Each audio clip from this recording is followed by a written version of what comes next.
Hi, this is Tom, W8JI. I'm going to try to do a quick but accurate video of how to upgrade or make sure that your AL811H amplifiers, this will also apply to the AL811 Ameritron, the 3-tube version. And these are absolutely necessary upgrades for the amplifier. Okay, now, so how does the radio get damaged from the amplifier?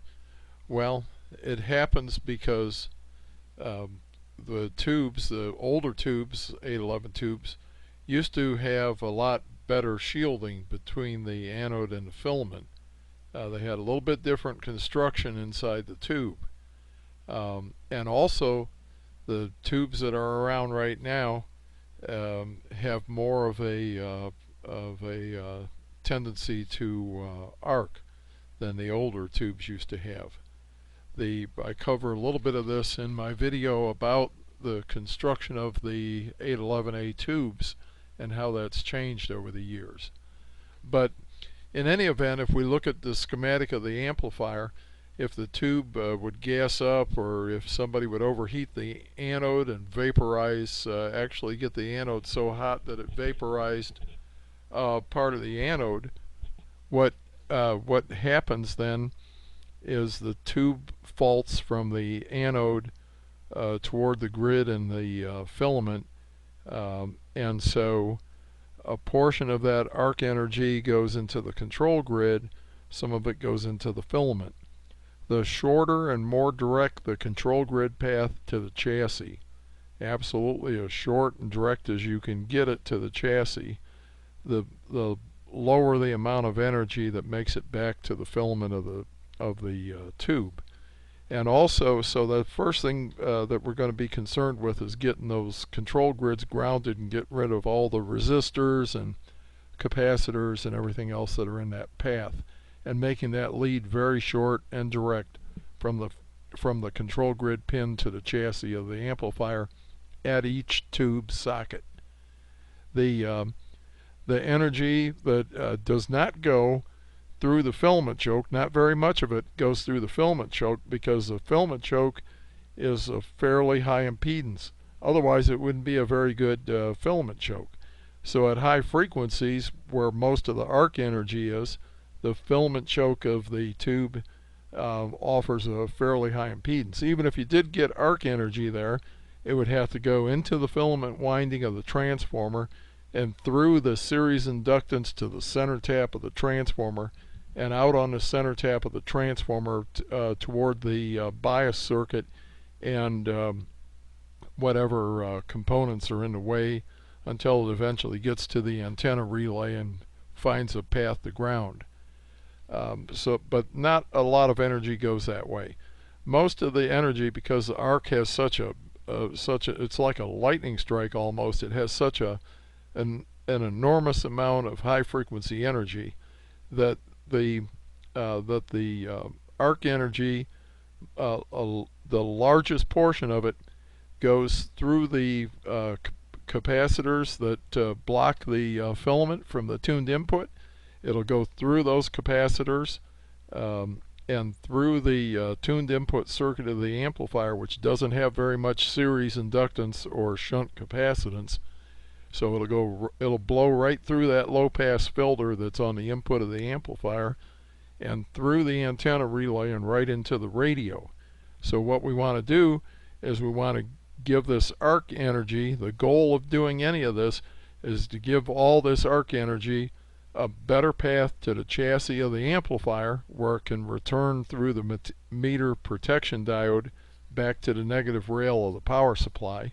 We want to get all the energy going in that loop from the anode to the grid or to the filament, and then through some kind of devices where it goes directly into the chassis, and then the chassis is a big, wide, low impedance path, and the arc energy goes up through the meter protection diode into the negative terminal of the lowest voltage filter capacitor in the power supply. So it keeps that loop out of your radio and out of the rest of the amplifier. Now if your amplifier has these two terminal strips in it with resistors on them, you're absolutely for sure going to want to go through the rest of these modifications. These things have got to come out of the amplifier because it's just too much risk for your radio, and you also risk the relay and the amplifier a little bit if you have these resistors in. Okay, after unplugging the amplifier and making sure that it's had time to discharge the filter capacitors, which only should take about a minute or two if all the resistors and everything are in good shape in the amplifier. First thing you do is you pull these side brackets.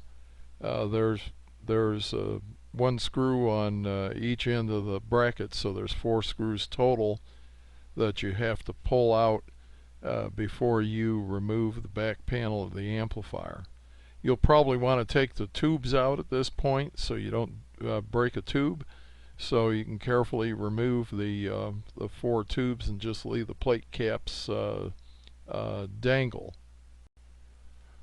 So of course the first thing we want to do is unplug the amplifier, and we want to drop the back panel of the amplifier.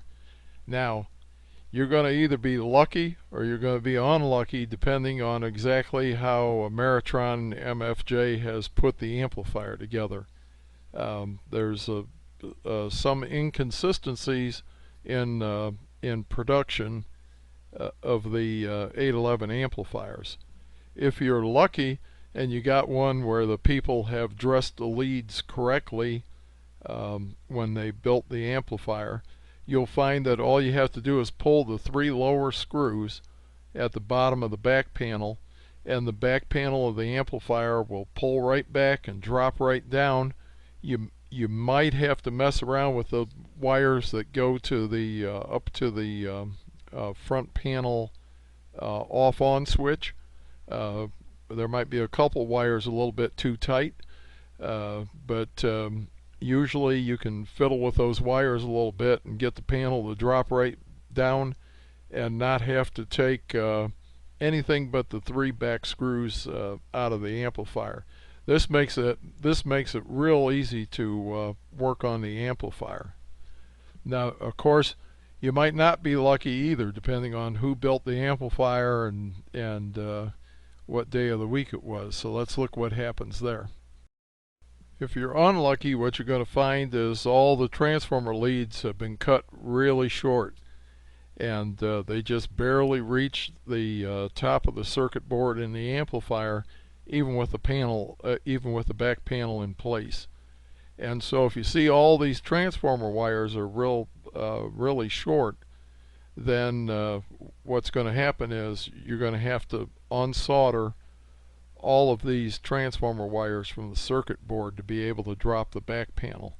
This adds a lot of work to doing these mods, but it's something that you just have to live with.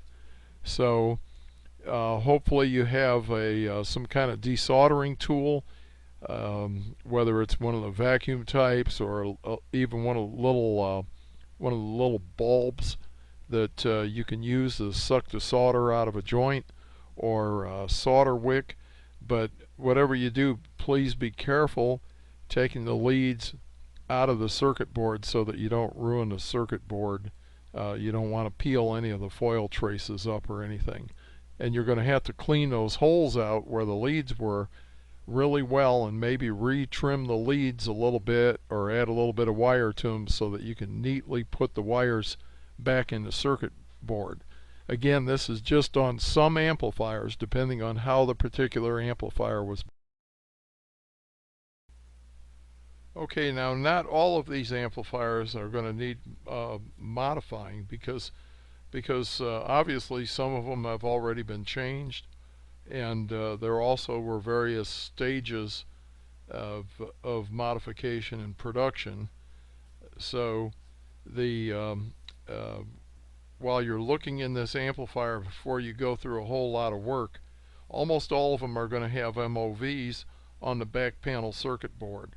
and could use some additional improvements on the back panel circuit board. So the back panels are going to all pretty much have to come down.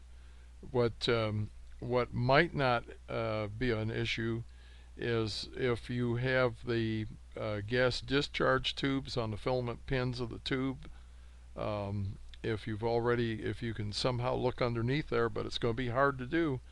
But if you can look up underneath the tube chassis and see that there's little white gas discharge tubes from the filament pin right directly to a grid pin and to ground, then you do not need to remove the input or the chassis that the tubes mount on.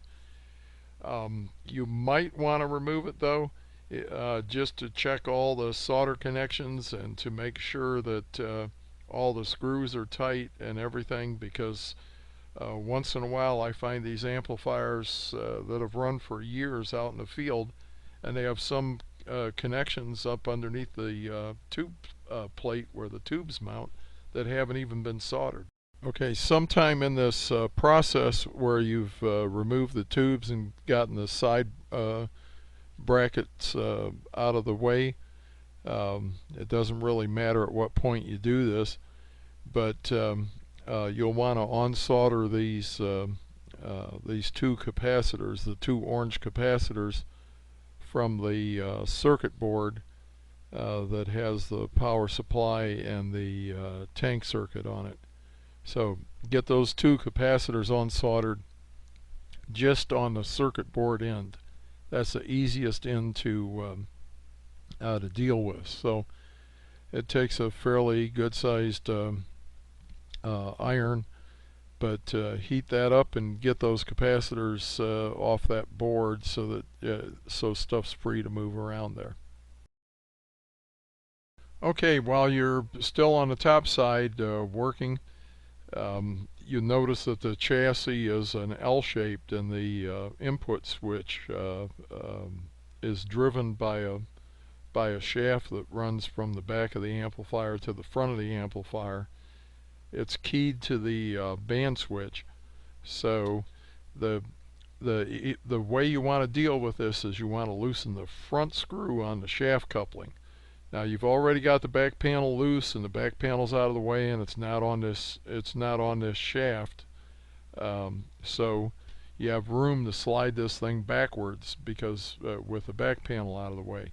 So loosen only the front screw. Don't loosen the second screw or you're going to regret that, because you'll have to realign the input switch wafer to whatever band the front wafer is on, and that isn't going to be the most pleasant thing if you've never ever done that before.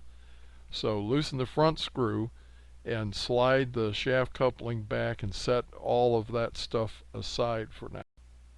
Now if you have an amplifier that you have to pull the plate where the tube sockets mount because you aren't sure if it has the gas discharge tubes, or you just want to inspect it for soldering and the tightness of things like the plate choke or the other hardware that's up underneath underneath that plate, then you'll want to flip the amplifier up on its side carefully. Just move it all as one big bundle and pull all the screws out that are inside the circled areas here.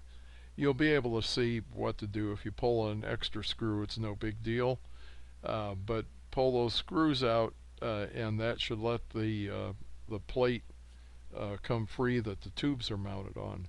Of course, you don't have to do this in the regular 3-tube 811 because the sockets mount right to the main chassis. There's no plate that's in the way blocking access to the bottom of the tubes. Older 811s have 811Hs have a terminal strip, and the terminal strip has each terminal strip has 2 resistors on it. There's 2 terminal strips. There are 3 lug terminal strips. The front strip is common with the RF choke that is a safety choke for the tank circuit.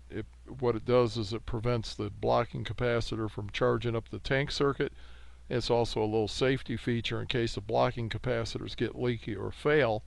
The DC path is through this choke, so this choke hopefully clamps the output line in the event of a blocking capacitor failure. So you don't want to damage this little choke. They have 20 to 80 ohms of DC resistance. They'll read open circuit if you've hurt the choke. They won't just go high in resistance. The choke's either going to be open or have somewhere down less than 100 ohms of DC resistance. But the easiest way to deal with this is actually with wire cutters. You'll have to pull the little spacer off and the screw out of the spacer, you know, to manipulate things here in the beginning. It's the easiest way to do this. But just get wire cutters and cut the resistors off and cut the wires off. It's not any big deal. And because all those wires that go up underneath the chassis, the two different color wires that go underneath the chassis, they're going to come out of the amplifier anyway. Okay, so you've cut the leads and gotten the terminal strip free from the chassis if your amplifier happened to be an older model that had that terminal strip. So the next thing that's going to really cause a problem would be the red high voltage lead. It's got a Teflon sleeve over it. It solders to the bottom of the plate choke. You want to be sure to unsolder that at the plate choke and get that out of there, get it out of the way. Sometimes the lead is dressed enough that this isn't going to be a big problem, and sometimes the factory has for some reason pulled that lead really tight. So depending on your luck and how they wired your particular amplifier, this may be an easy job or it may be a job that is a little more difficult, but it's always able to be handled if you look at things and think things through a little bit. It usually doesn't wind up being that big a problem no matter how the amplifier is built.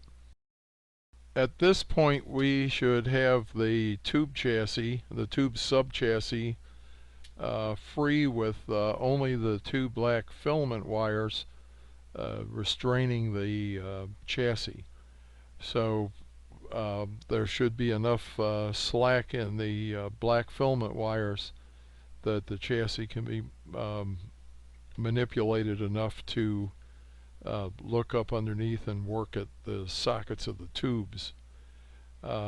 We'll also want to, though, before we go up underneath the tube chassis, look at that plate choke and make sure that the plate choke doesn't have the winding loose where the wires are overlapped, and that they have enough glue or varnish holding the wires in place to prevent the choke from unraveling. If you let the wires overlap like in this picture, then it's probably going to eat up a plate choke eventually, because there'll be too much voltage on some frequencies between the wire where it dropped down and the actual winding of the plate choke.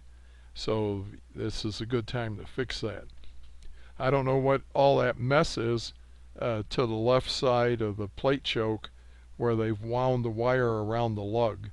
I don't know what kind of creation that is, but what you should do if you have something that looks like this, you're going to want to unsolder the enameled wire from that lug, unwind the enameled wire from around the solder lug, and then you're going to wind up with a whole bunch of extra wire, and you'll want to wind that wire, get all the wire so it's laid neatly in one layer on the plate choke, one nice tight winding that goes up, and leave yourself just enough enameled wire that you can come up and connect to the lug way up close to the body of the choke and resolder the wire there. When when you have a choke like this that has insufficient um, lacquer or enamel or whatever they're using to hold the choke, to hold the winding in place, you're going to have to do something to secure that winding. So that you can go out and buy something called Q-dope, and the Q-dope is pretty good, or there's other lacquers, high voltage type insulating coatings that you can put on this. But one of the easy ways to do this, not have to buy something kind of specialty that might be expensive, is just to get the white popcorn that you use for packing and get something like methyl ethyl ketone or one of the good light paint solvents that's a light hydrocarbon, and it should be able, you can do a little test mixture and put some packing peanuts in it and watch it melt.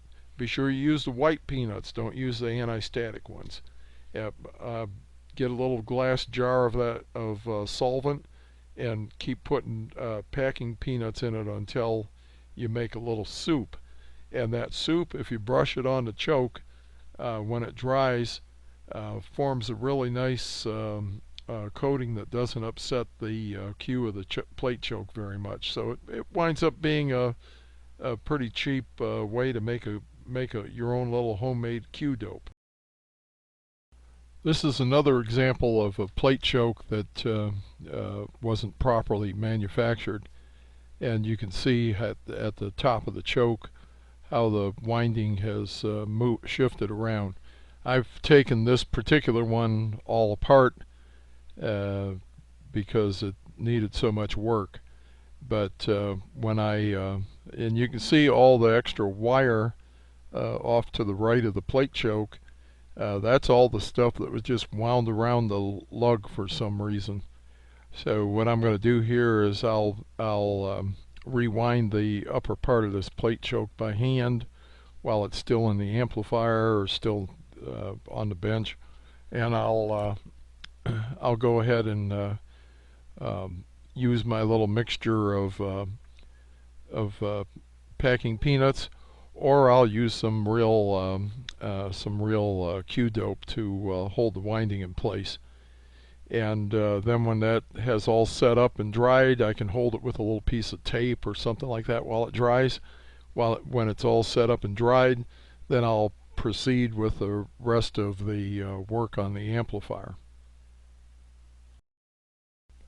Now, over the years, we've tried to use a variety of things to help mitigate problems with radios and also improve the life of relays and things like the bias circuit in the amplifier, because when the tubes arc, sometimes that can get pretty violent. So the best thing to do is there are stages of production where they've used MOVs in production, and I would get all of the MOVs out of the amplifier.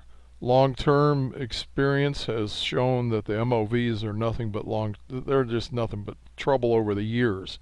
So they look almost like capacitors, but the MOVs are kind of a little red. They're normally red, sometimes they're blue, but they won't be labeled with a capacitance value.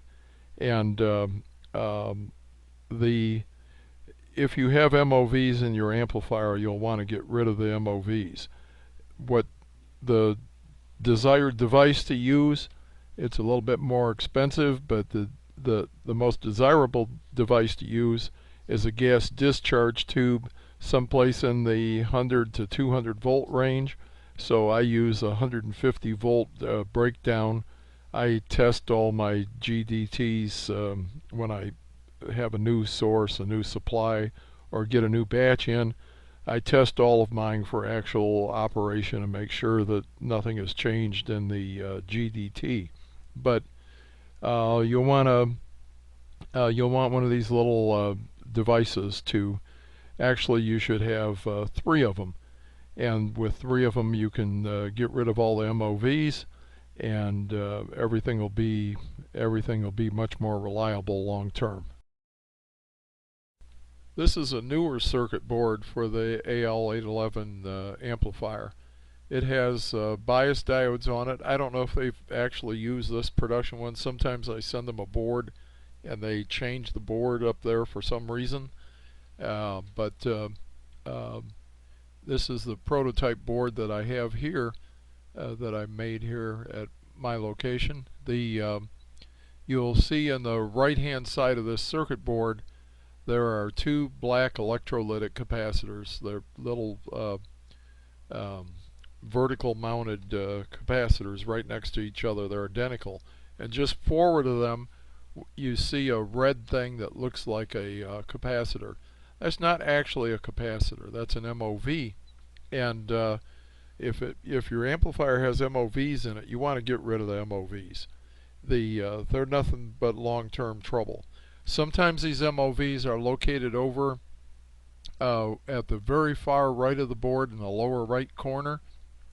You see two orange disc capacitors, and sometimes by them you'll see a blue or an orange reddish color MOV, and you can recognize MOV because it's just physically bigger. But generally, and there's a variety of parts that are used from different vendors, so I can't show you exactly what an MOV looks like, but it will not have a numbering on it like 0.01. It won't have a voltage rating or a capacitance stamped on it. It will have some obscure part number, and you can be pretty sure you do not want to pull the filament winding bypass capacitors out. But if there's any MOVs over in that area or elsewhere on the board, they need to go. Now here's another view of the back panel down, and this is a slightly different generation of circuit board. You see at number 1, these are the filament wires that come from the tubes, and they're not twisted, they're just laid in there in parallel. It's a little bit better up on 10 meters. The amplifier is also a little bit more stable. You have less problems with RF getting around into other things. If you unsolder one of these wires from the circuit board and twist the wires, it looks neater. You don't have to twist them real tight, but at least twist them so they stay together and don't move apart. So unsolder one of these wires and twist them together, and then solder it back into the circuit board again, and that keeps that neater. If you look at number 2, you see I had to unsolder all these wires to get the board down to really do anything with it.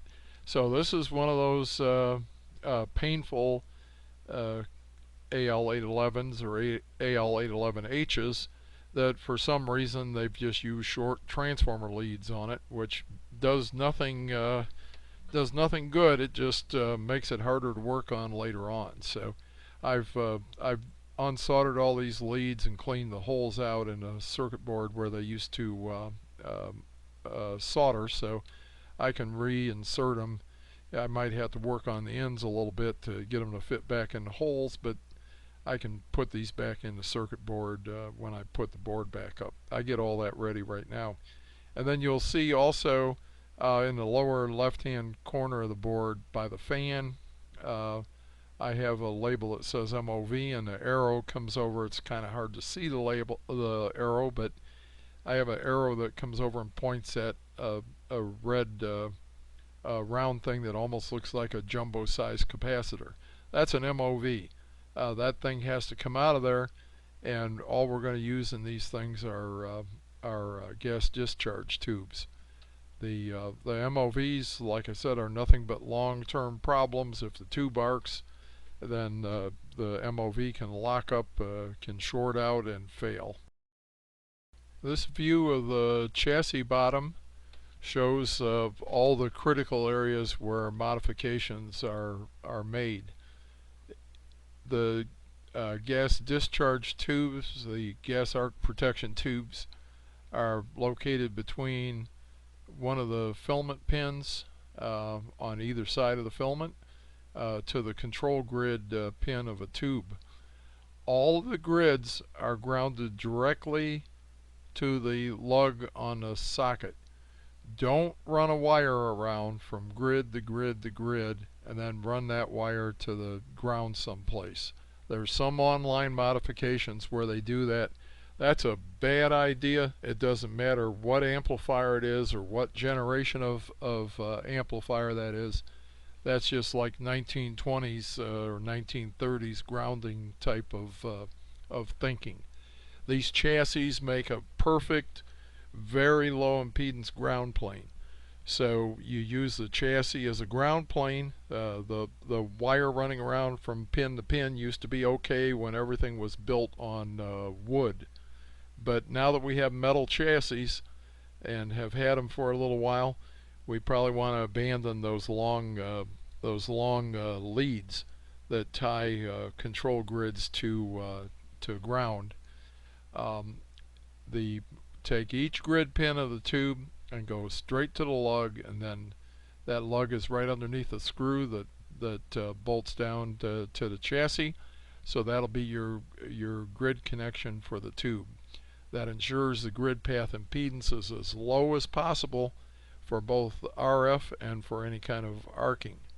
Now there's a little 200 ohm resistor here that I connect to the neutralizing transformer. That's kind of optional. You can put that in there. It makes the amplifier match a 100 watt exciter a lot better. It does help make the amplifier less critical for the neutralization and for the particular type of tube, because this swamps the input of the amplifier a little bit. That resistor is essentially right in parallel with the input to the neutralizing transformer. It doesn't upset the neutralizing at all, but it does swamp the input of the amplifier and just a little bit, not too much. It swamps the input of the amplifier, so it takes a little bit more exciter power to drive the amplifier to the same output. But in general, these amplifiers have too much gain anyway, so it doesn't hurt a thing. While you're underneath here, look at all the solder connections. Make sure everything's soldered. I find some of these that come in that don't even really have the neutralizing circuit soldered. They've just taken the like the little isolation capacitor, the 0.01 disc capacitor that goes over to the filament of the tube. They've just taken that sometimes and just wrapped it around the lug and not even soldered it to the lug. And other times I find the lead from the transformer not soldered. So while you're underneath here, look at all the solder connections and make sure that all the screws are reasonably tight, because when this goes back in, it's pretty hard to get at all this stuff.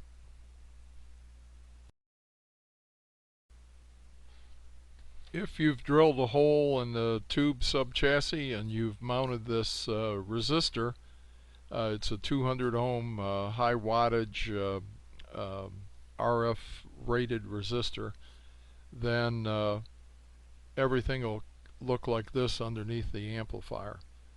Again, that resistor is optional. I think it's a good idea.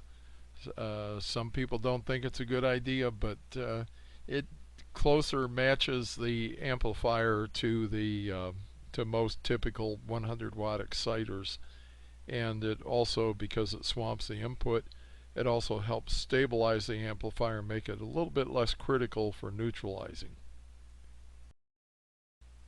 Now right in the middle of this circuit board, you see right below the tuned input coils and input switch, and to the right, slightly to the right of them, you see another one of these little white gas discharge tubes. That's about the ideal spot for it. There's actually a mounting screw there for the board on most of these amplifiers, so you can put a lug there, a ground lug there, and solder a GDT right between that lug and the little foil trace that comes up and goes to the tuned input circuit. That's just one added level of protection to prevent any kind of surges from getting out on the through the input circuit and out into the radio. Alright, when you're all done, you have to put the amplifier back together, and it would be real lengthy for me to extend this video out and reassemble and test the amplifier even with the screenshots. So let me just give you one caution though. Before you reinstall the shaft that goes up to the front band switch, take the shaft, and at the back end of the shaft where it goes into the blue wafer switch that switches the input, MFJ Ameritron does not for some reason break the edges of that shaft. Most of the shafts, or all of the shafts I've seen so far, are all just cut off square.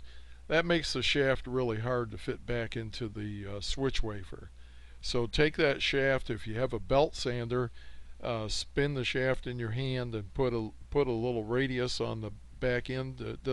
Don't grind it to a point, but break the edges of that shaft so that there's a little bit of a lead-in taper, so it slides into the switch easier.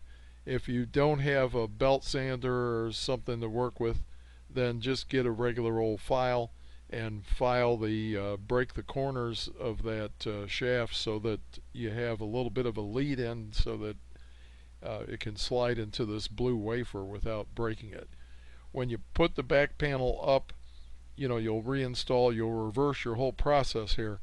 So you will install the shaft back on the switch and retighten push it all the way forward and retighten the front screw. And then as you move the panel up, look back in the back very carefully and make sure that the flats on the switch are aligned with the flats on this blue wafer, or you're going to wind up with a mess just like this, and you really don't want that. If I can help try to get a message to me somehow. I get a little bit overwhelmed on emails and on contacts where people ask questions and stuff. I do the very best I can, but sometimes things get lost in the shuffle. So I'll do the very best I can do with the time I have to answer. And if there's enough things pointed out, maybe I can do an additional video to help some of the areas where this video falls short. One additional thing, if you need tubes, if you need vacuum tubes or parts, I have most of the parts. I'm a direct importer on vacuum tubes, so this allows me the freedom. There's some companies in China that I work with, and I'm working with them to improve the production of the vacuum tubes, and I import 3-500Zs or whatever you want to call them. You can put any number on them that you want, but I import the direct 3-500 tubes from the better manufacturer in China.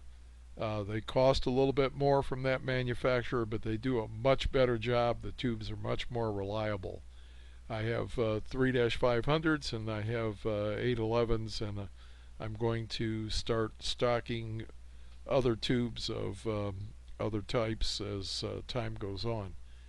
So if I can help you with tubes, that helps me out a little bit too and gives me more time to make videos. Thank you very much, and I hope that this is helpful to everybody, and you can make a comment below or try to get a hold of me some way, and I'll do the best I can to help you with this.